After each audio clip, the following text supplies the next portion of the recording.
کبھی آپ صرف کہہ دیں نا میرا رب میرے ساتھ ہے، اس لفظ میں اتنی طاقت ہے کہ دشمن ویسے زیر ہو جاتا ہے۔ زندگی میں کسی سے بھی لڑائی ہو اچھی طرح سوچ لیں کہ اللہ اس طرف ہے یا اس طرف ہے۔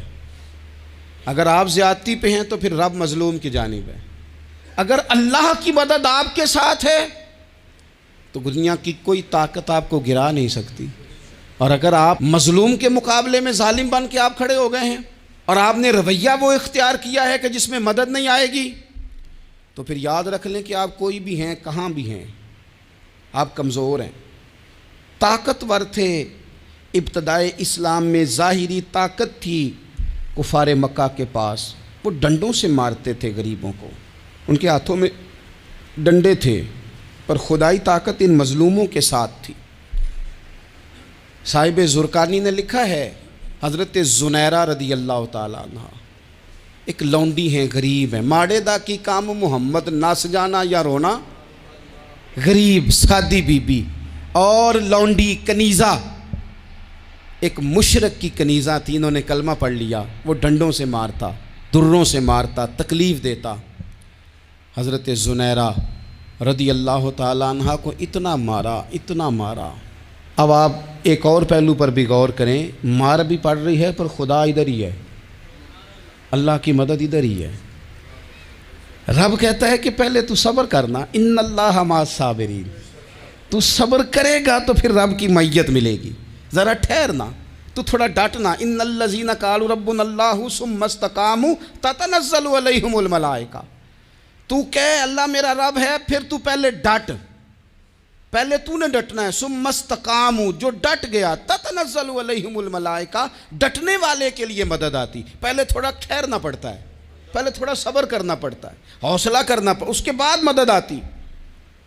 مار پڑ رہی ہے، مارا جا رہا ہے، حضرت زنیرہ کو ان کا مالک جو ہے ظاہری آقا وہ مار رہا ہے، یہ کنیزہ ہے، اتنا مارا، اتنا مارا، ان کی بینائی چلی گئی، نظر آنا بند ہو گیا۔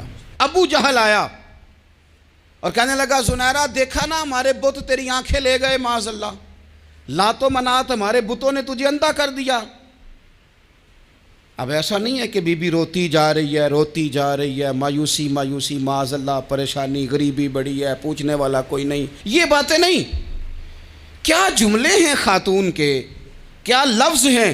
ابو جہل نے تنزیہ کہا، معاذ اللہ، کہنے لگا دیکھا نا ہمارے بتوں نے تجھے اندھا کر دیا۔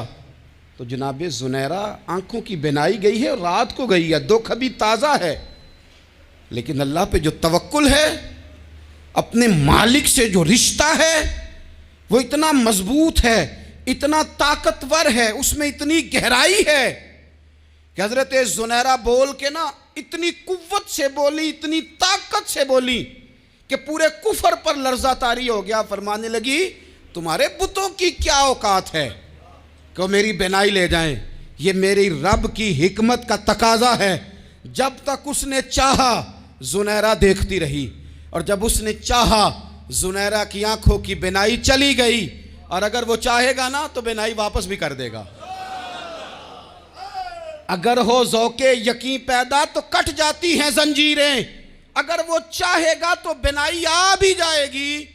حضرت زنیرہ نے رات کو یہ لفظ کہے، ابو جہل اور سارے کفار ڈر کے سن کے چلے گئے، آپ اطمینان سے آ کے بستر پہ سوئی۔ جب سویرے اٹھی تو اللہ نے آنکھوں کی روشنی واپس کر دی تھی، آنکھوں کی اب چھڑی پکڑی ہے، بازاروں میں گھومتی ہے، کہتی ہیں بلاؤ کدھر ہے تمہارے لات و منات، دیکھو میرے رب نے روشنی واپس کر دی، آ کر میرے ساتھ ادھر آ، ستمگر ہنر آزمائیں، تو تیر آزما ہم جگر آزمائیں۔ بیمار لوگوں یاد رکھو، کہہ دیا ڈاکٹر نے کہ تو بڑا بیمار ہے، تو بڑا کمزور ہے، یہ ہو گیا وہ ہو گیا، تو ڈاکٹر اپنے علم کے مطابق بات کر رہا ہے، ہوگا تو وہ جو میرا رب چاہے گا۔ کمزور ہو جانا، پریشان ہو جانا، تکلیف میں آ جانا، پتہ نہیں بات ہو گئی ہے تو جانے کیا ہو جائے گا۔ اپنی زندگی کے اندر اپنے رب سے رشتہ مضبوط کریں، رسول کائنات سے رشتہ مضبوط کریں، اللہ والوں سے رشتہ مضبوط کریں۔ حضرت زنیرہ نے پیغام دیا کہ زندگی میں جو جینا چاہتے ہیں تو وہ رب کا نام لے کے جی سکتے ہیں۔ جو اپنی زندگی میں خوشیاں دیکھنا چاہتے ہیں تو رسول اللہ کے نام پر خوشیاں دیکھی جا سکتی ہیں. توکل کی بنیاد پر بندہ خوشیاں لے سکتا ہے. اور اگر انسان میں توکل نہیں ہے تو پھر وہ اس کالے جادو سے بھی ڈر رہا ہے, وہ نیلے سے بھی ڈر رہا ہے, وہ پیلے سے بھی ڈر رہا ہے, وہ فلانے سے بھی ڈر رہا ہے, وہ میرے خلاف فلانا رشتہ دار سازش کر رہا ہے تو ڈر رہا ہے, فلانا میرے بارے میں یہ کر رہا ہے تو ڈر رہا ہے, وہ پتہ نہیں دنیا ادھر ہو جائے گی تو کیا ہو جائے گا. اٹھ باندھ کمر کیوں ڈرتا ہے, پھر دیکھ خدا کیا کرتا ہے.